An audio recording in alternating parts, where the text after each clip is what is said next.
Hello, this is Andre Koen from the Office of Diversity and Inclusion at the Mayo Clinic for another episode of Speaking of Diversity and Inclusion.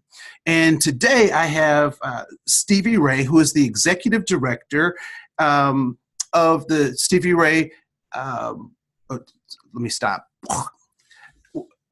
What title? Executive Director, Stevie Ray's Improv Company. Okay, that's what I was looking for. All right. Yeah. So here we go. It is confusing. No, it's good. I just have to get it right. Yeah. So, hi, my name is Andre. Oh, not hi. This is Andre Koen with another episode of Speaking of Diversity and Inclusion from the Office of Diversity at the Mayo Clinic. Today, I have Stevie Ray of Stevie Ray's Improv Company, where he is the executive director and also a trainer, entertainer, and spends a lot of time working with folks just like us. So we'll get into that interview in just a second. I want to remind folks that we're really testing out the market for this particular style of training and development. So please give us your feedback on what you found effective, what we could improve on, and what is really helpful to you. And so with that stuff out of the way, let's get into our conversation with Stevie Ray, the Executive Director of the Stevie Ray Improv Comedy Company. So first, Stevie, can you tell us a little bit about yourself? Let's see. Stevie Ray's Improv Company is kind of an embodiment of what I like to do and what my business partner likes to do. I founded the company with her. Her name is Pamela Main. Back in 1989, because we wanted to serve both halves of improv. Most people are only familiar with improvisation or improv because of what they see on TV or the comedy club, and they know comedy improv, like the TV show Whose Line Is It Anyway? Yes. What they don't know is that when improv was first being developed back in the 1930s, there were many organizations developing improvisational techniques for communication skills and teamwork and working better together with other people. And they never had a thought to doing anything comedic or anything on the stage or anything theatrical. And today there are many organizations around the world that practice improvisation that never do anything funny. They just train people to work better together and perform better themselves. So that's what Stevie Ray's does, is we do both halves of improv. So that's kind of what I do, is I love the entertainment side of my personality, but I'm also very much a teacher, so I like to do the training side as well. Oh, wonderful, wonderful, wonderful. Now, I know that you wrote a book about improv. What are some of the highlights? What's the title of that book? And then what are some of the highlights that we might find in that book? Let's see. I've actually written 10 books. And one of them is about the principles of using improvisation for personal and professional use. That book is called Quick Thinking for Any Situation. And I really wrote it to be a user-friendly manual. What it has is basically a complete list of every exercise I use when I do my corporate training. What it's for, what the exercise will help you develop as far as skills and abilities, and what pitfalls to look out for, how to practice it with other people, how to implement it in your daily life, that kind of thing.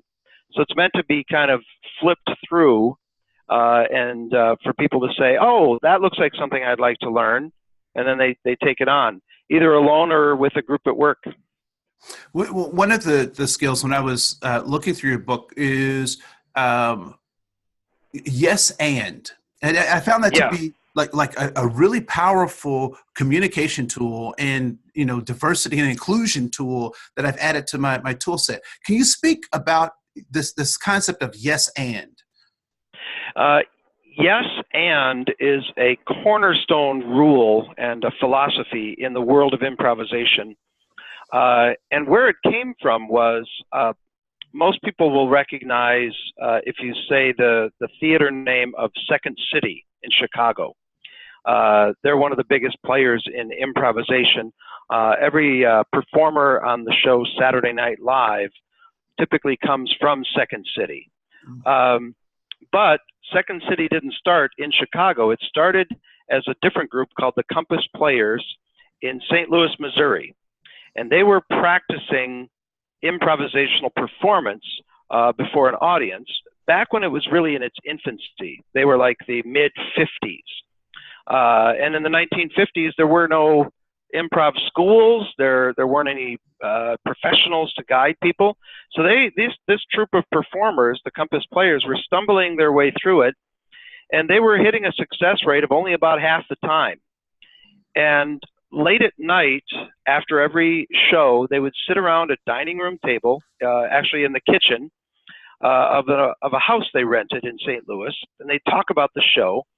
And after a long time, they started developing some philosophies, and they realized certain things went better if they did improv this way instead of that way. And so they developed a set of rules, and they call them the kitchen table rules.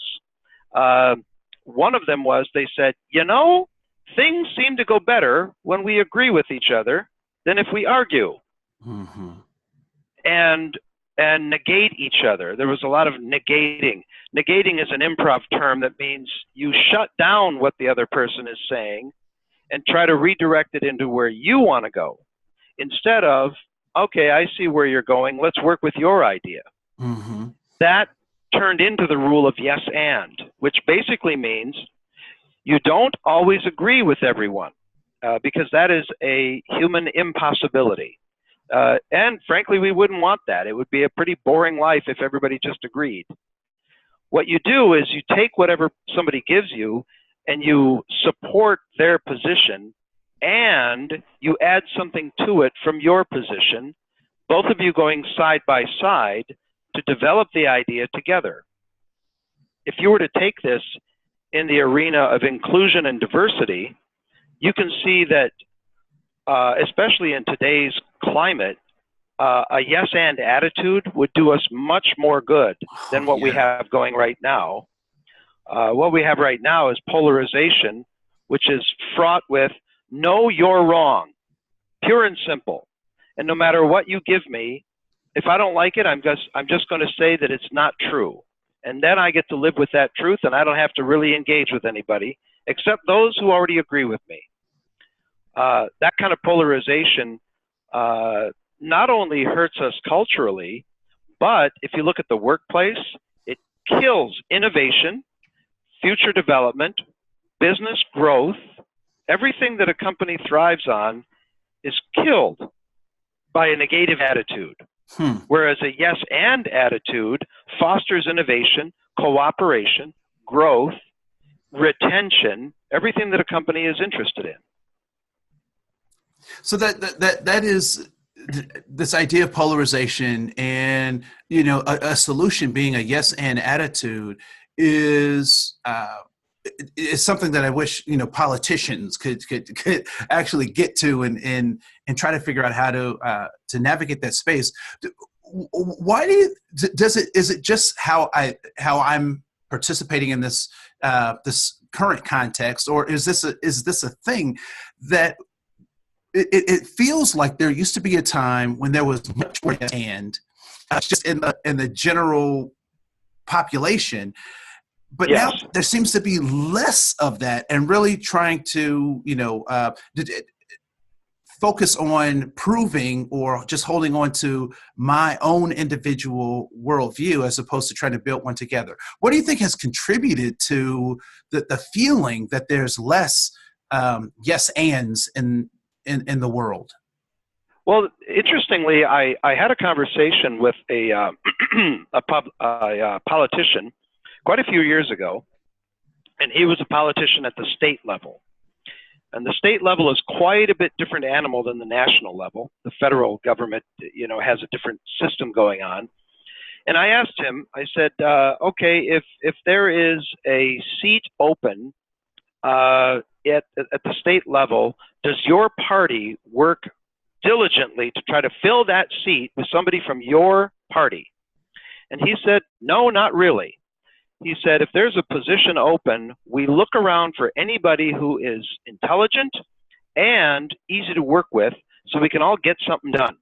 Because at the end of the day, our job is to keep the roads fixed and keep the water flowing and, help the electrical system keep working and make sure all the services that are needed for the population happen. So this is a great state to live in. He said, we really don't care if they're one party, the other, or in the middle. Now, I heard an announcement from that particular gentleman, and that conversation I had with him was probably about 15 years ago. And just a couple of years ago, he left the state government, and he joined a nonprofit foundation. And the reason he said was, it is no longer about getting something done, it is about our side winning. And I can't work in that environment because that's not what I got into this for. And he made a clear distinction between a politician and a public servant. A politician tries to get reelected, a public servant tries to get something done. Wow. So one of the things I think that is happening is, first of all, there are easy ways to trigger people to respond. And human beings as a group are very group-minded. There's actually a new field called social neuroscience.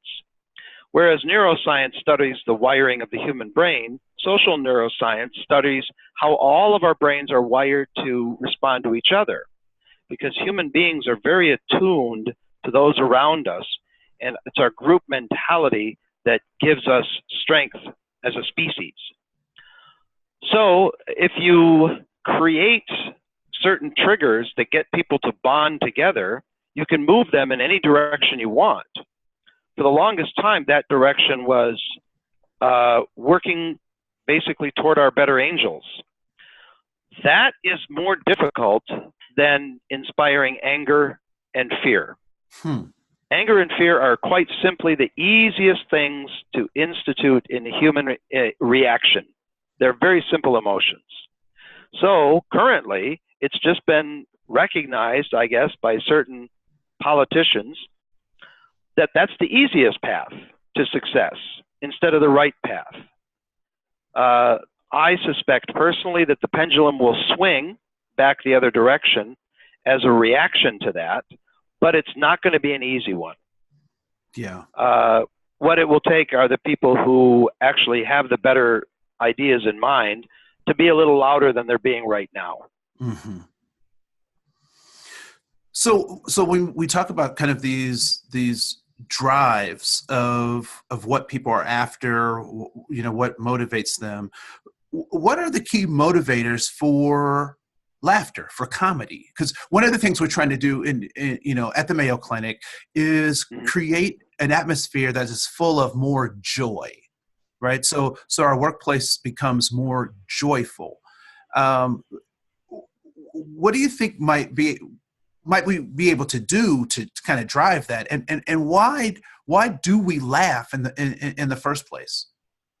Well, that's it's coincidental that you asked that, because that was my degree in college. When I went to college at Morehead State University here in Minnesota, I wanted to study why people laughed and what made it work on a psychological and sociological level. Surprisingly, the university didn't have a degree in that, so I had to break one of their major rules and create my own degree program. It took securing special advisors to guide the program. We had to petition the university board of directors to accept it as a new program. They made me work twice as hard just to get my degree for a BA than anybody else, because they said, well, if you don't want one of our degrees, you're going to work for it. And one of my projects was to write a PhD style thesis about the classic and modern theories of humor. So I actually have a degree in comedy. You can imagine how proud my parents were. We paid for this? Actually, they didn't. So they had no choice. I paid my own way through school. Wonderful. That was back when such a thing was possible. Yes. And since then, I've written a book called What We Laugh At and Why. And it details the laws of laughter, the conditions that need to be in place for laughter to occur between people, and some of the biggest mistakes made that suppress healthy laughter. And the interesting thing is that the medical community has known for quite some time the physical benefits of laughter. It reduces stress, it lowers your blood pressure, it releases healthy endorphins throughout your body. There are some who believe that will help prevent long-term illness, but the jury is still out. The research is still not clear on that. But there's recent research that shows that there are intellectual benefits to laughter. When a human being laughs, the highest centers of the brain system engage and cross-connect in ways that no other form of human communication can match. Because in order to laugh, we need to draw upon centers of the brain that deal with semantics, social norms, incongruity, following along a story, reading the subtle signals of the person delivering the story. All of that is very high-level thinking. There are some studies that have tracked a growth in IQ through an increase in laughter throughout one's lifetime. Laughter also, and this was a big surprise, it increases retention of information. For some reason, whatever we laugh about is transferred to long-term memory. So if you want somebody to remember what you tell them, you make it lighthearted, not heavy and oppressive. Laughter is in itself, most of laughter is a social form of agreement. It is how we signal to other people that we agree with what they're saying. We'll go back to politics. If you look at political conventions, there are laughter points as well as applause points. And the laughter points are to say, yeah, you're right. In fact, there was a researcher, Dr. Stuart Brown, that studied laughter. Dr. Robert Provine. He made laughter a scientific investigation and discovered that the most common phrases following a laughter episode were phrases like, you got that right, or been there too. So if you can get people to laugh, you will inspire agreement within a group. Because laughter doesn't always follow agreement, sometimes it fosters it. So in order to inspire laughter, you basically have to follow a certain set of rules. The 4 laws of laughter are: first, laughter of the unexpected. We can't laugh unless we're surprised by something. So too much routine kills humor. Got to do something different, even just for its own sake. Second law of laughter is laughter of recognition. We laugh because we find our own experience in what somebody else is saying. So when you share stories from your life, people will laugh because the same thing happened to them or something similar. And it bonds us in our sameness. This is a very powerful tool for diversity and inclusion, because the things people laugh about are not culturally specific. All cultures and people of all backgrounds laugh at the same things. Relationships, daily occurrences, things like that. They're not specific to a country or a state or a religion or an ethnicity. All laughter is human laughter. And once you can inspire human laughter among a group, all divisions melt away, because it's a signal to the brain that this person is like you in a very important way, and now all those little differences don't matter anymore. The third law of laughter is laughter of superiority. That was a theory first put forth by Aristotle and Plato, that they realized that we never laugh unless it's at someone. So there has to be a target. You just need to make sure the target is appropriate. Appropriate targets are people who have social power, which means whatever the laughter is about really won't affect them negatively, which is why we typically make jokes about those in power. We make jokes about the president or jokes about celebrities because we know our laughter can't hurt them. We don't make jokes about those who are physically disadvantaged, physically challenged, because our laughter can actually hurt them. This is a very interesting area that America is now, and many other countries that are becoming separatists and nationalists, they're becoming, they're dealing with this in a very poor way because they're using the immature route of laughter, laughing at those who are disadvantaged. You see children do this. They laugh at those who have physical or mental challenges because they see them as something less than whole. Well, when children grow up, they learn that that's inappropriate, and we mature out of that.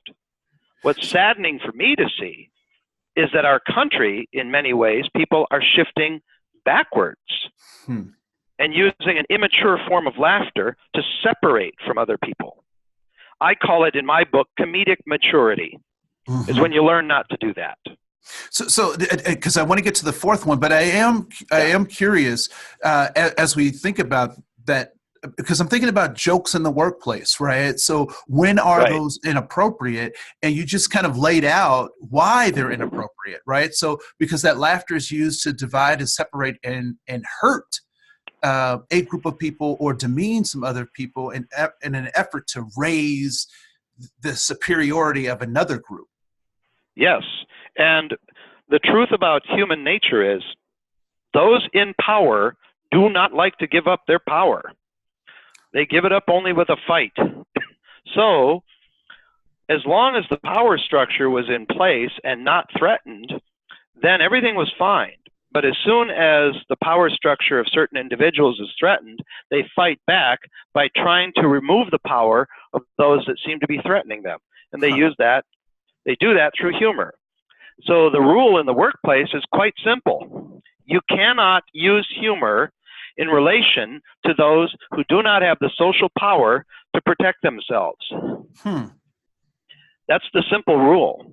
This is why, as a professional entertainer, people ask me all the time, whether I'm performing improvisation or I'm also a stand-up comedian, and my stand-up comedy is pretty much solely for corporate events now. I'm booked to perform at holiday parties or corporate events. I don't work in comedy clubs anymore. But people will ask me, okay, you've got an audience in front of you, and they're all co-workers with their guests and things like that. People will ask, how do you know who to pick on? And I'm not a comedian that goes after the audience, but I like to have some good-natured ribbing. And I'll say it's easy. Whoever I engage with tells me it's okay. And people will say, well, how do they tell you? I say, by the way they sit there, by the way they look, every little signal indicates I'm okay, I'm fine with it. If I see somebody who's giving me the kind of backing away, closing off, leave me alone posture, then I leave them alone. Because only an oaf would go after somebody who's incapable of defending themselves. So the people in the company party that are the most rife for good-natured ribbing will be the boss, will be the president, will be the CEO or the owner, because they have all the power in the room. Nobody can hurt them, least of all me with my jokes. Right, right. Or it could be somebody from the mailroom or the janitorial service, but if they're sitting there with this posture of, you can't hurt me. I'm so secure in myself, I can't wait to join in. So what's the fourth law of laughter? The fourth law of laughter is laughter of delight. That simply means that when a group of people are together, they typically laugh because they're together. It's just a part of our unity, our sameness. The only thing that inhibits that is somebody in the group who suppresses the laughter. And that person has to be in a position of power in order to exert influence over everybody else and kill off the good time. Well, I certainly hope that I'm not that person in my work group. Yeah. So okay. So because one of the things that we're really trying to again build is this idea of joy in the workplace, and I think that those four laws of laughter can actually be applied to this idea of joy in the workplace. And so I want to just pick your brain a little bit on this particular point, because I'm wondering if there's a difference between joy and happiness. Like, I feel like happiness is like a reflective, after the fact kind of recognition of a time that I was joyful. That joyful is more actionary. Would that be a good way to think about that? It's coincidental you mentioned that, because a lot of my corporate training is based on research into neuroscience. And because it's important to understand how the brain is triggered in order to make sure we trigger it the right way. As I mentioned, there's a lot of triggers going on right now in America that are triggering the negative instead of the positive. And neuroscience has actually done quite a bit of research into the concept of happiness, because it seems to be something that everybody's looking for. Mm-hmm. So first of all, the first thing to understand is the brain does not recognize happiness as a thing. Happiness is a word we invented to kind of describe a general state of mind, but we are not really happy. We are either joyful, or we're content, or we're sad. And all of the minor emotions go under those. When we're in a state of agitation, then that leads to bad emotions. Actually, the brain lives in one of three states of being: state of comfort, or a state of nervousness, or a state of extreme comfort. Extreme comfort leads to complacency, which is why people don't pay attention to those around them, because it's just too much work. A state of comfort allows us to cooperate with each other, get along, work well together, like each other. State of nervousness leads to a shutdown, and it leads to negative emotions like frustration, anger, fear, stress, agitation. So joyfulness is a moment of exaltation in the brain, and that gives a spark to us. Dopamine is released. We feel great. Then we get back down to being content, which is where we should live about 90% of the time, just content. Then every now and then we feel little moments of sadness or frustration or agitation, and that punctuates our day as well, which is why a lot of psychologists no longer use the term negative emotion, because it implies that it shouldn't exist. Instead, we call them unpleasant emotions. They don't feel pleasant, but they're necessary to punctuate our lives. So if you want to live a good life and you want to work well with others, you'll get into a state of contentment. And you'll punctuate it with moments of joy and moments of sadness.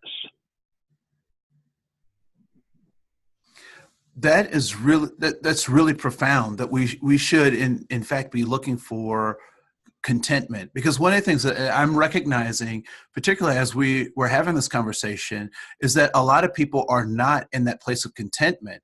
And so hoping or trying to get that contentment actually throws them off balance to the sadness, or they try to get joy in ways that don't actually bring them contentment, right? And so putting other folks down or not listening or trying to shut other folks off doesn't actually lead them to where they want to go, which is this idea of contentment. So, and I think we're all seeking that in different ways. So that's interesting. So that happiness is actually this kind of contentment, sort of. Yeah, there was a very interesting study done where a neuroscience researcher compared brain studies to the modern schools of thought that promise happiness. And all schools of thought that try to gather members will promise that if you do what we tell you to do, you'll be happy. So we're talking about Christianity, Judaism, Islam, Buddhism, all the isms, and schools of thought. And the research compared what actually happens in the brain to the rules of these organizations and tried to see if their promise was true. The result was, yes, if you follow the basic tenets of all these schools of thought, you'll end up being more content because none of them actually promise happiness. They promise contentment. Most schools of thought say things like, don't seek material wealth. They're all common in that framework. Treat others around you nicely. What ends up happening is you reach this stage of contentment where you're fine with what you've got. You're okay. Now, the problem with that is it does not fit a consumer-driven society. No, it doesn't. Exactly. And most schools of thought actually work against consumerism. Well, in order for our economy to work, we have to buy stuff. So the book was fair in its assessment in saying, look, buy stuff. We're not saying never buy stuff. You want something, get it. But realize that car, the commercial that promised that you will be happy if you get this car is lying to you. Mm-hmm. You will not be happy when you get the car. You will be excited when you get the car. Excitement is a momentary emotion in the brain, and then the excitement's over. Now, you might want to try to continue that feeling. Well, the problem is you're going to end up bankrupt. They actually studied why the vast majority of lottery winners end up bankrupt. Most people think it's because they're irresponsible with their money. The reality is they are reacting as human beings always react. They get a huge bout of excitement from the winning of the lottery. Now their brain seeks to continue that feeling. In order to do that, they have to spend all the money to recreate the excitement they first got. Next thing you know, they don't have it anymore. Yeah, it's an interesting cycle that keeps feeding on itself. Yes. Those who are aware will say, oh, okay, I don't want that excitement anymore. I want to go back to contentment. So what am I going to do with all this money? I'm going to do something that does not recreate excitement, but just creates stability. Most people in the world are happiest when they're stable. When they say money can't buy happiness, that's not true. If you go from unstable financial lifestyle to stable, happiness increases, contentment, because you're no longer worried about where your next meal's coming from. Right. From stable throughout the rest of your increase in wealth, happiness does not change, contentment does not change until you reach super, super rich. Those people are really content and happy because they never have to worry about a thing for the rest of their life. Right. So it's really how much do you have to worry will affect your lifestyle. If you're really poor, you have to worry a lot. If you're in the middle, you kind of worry moderately, so we're all about the same. Super rich, you never have to worry about anything. So money does change it. It's just, okay, the difference between earning $100,000 a year and $200,000 a year will not change one thing in your life as it pertains to happiness and contentment. Because you're just going to adjust your lifestyle to buy the things that go along with having more money, and then you're back where you started from. Yeah.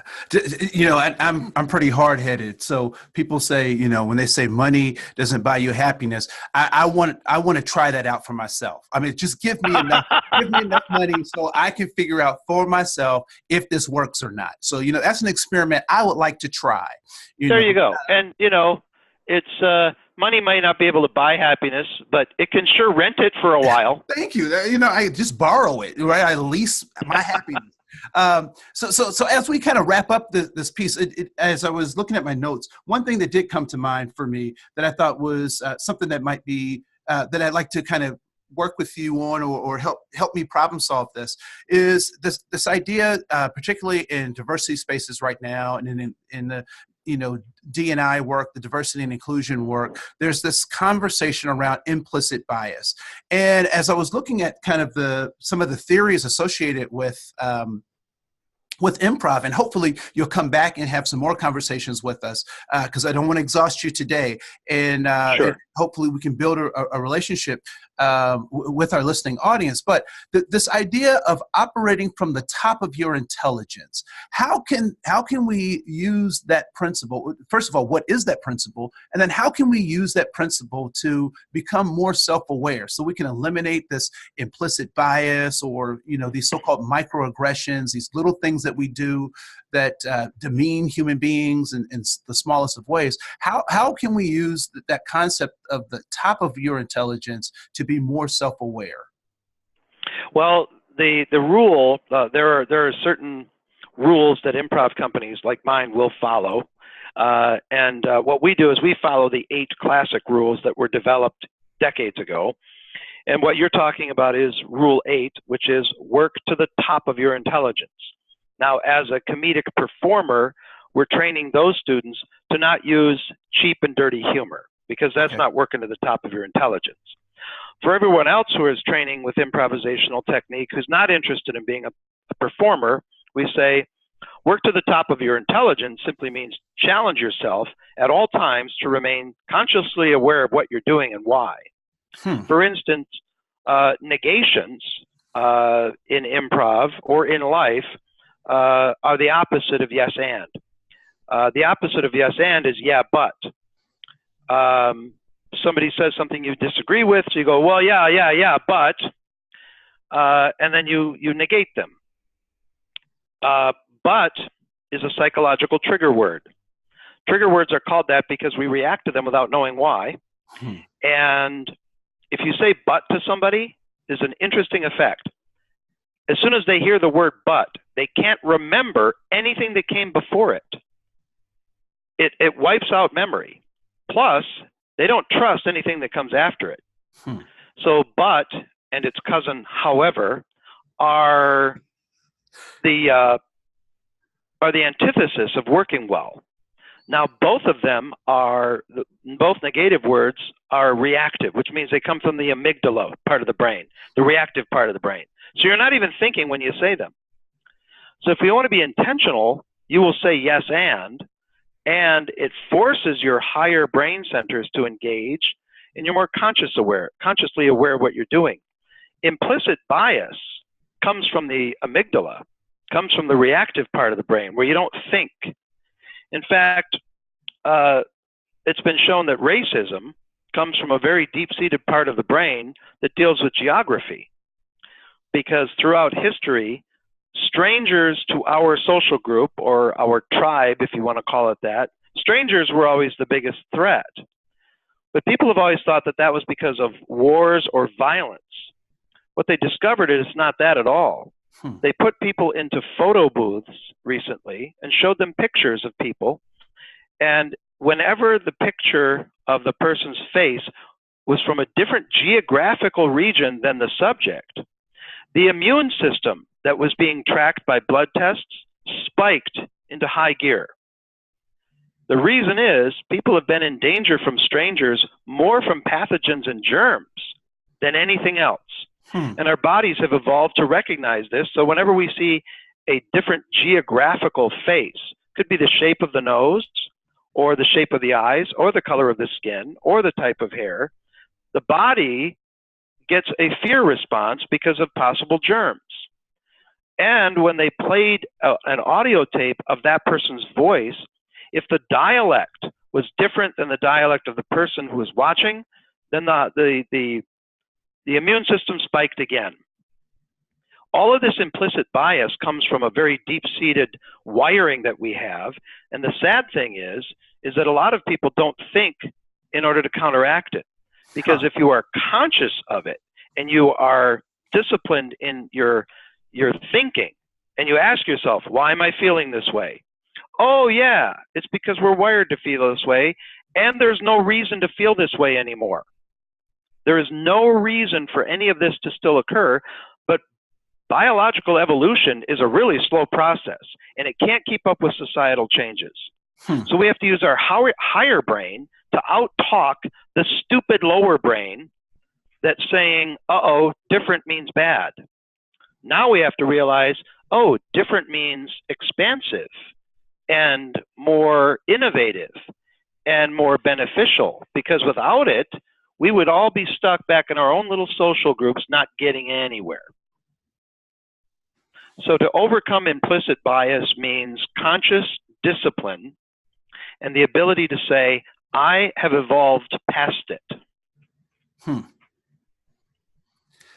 Stevie, I want to say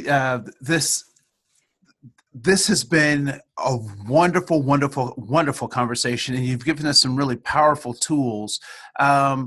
Where can we see your improv company do exactly the kinds of work that you're suggesting that we should do on an individual level? You can see yes and no negating and working to the top of your intelligence on stage.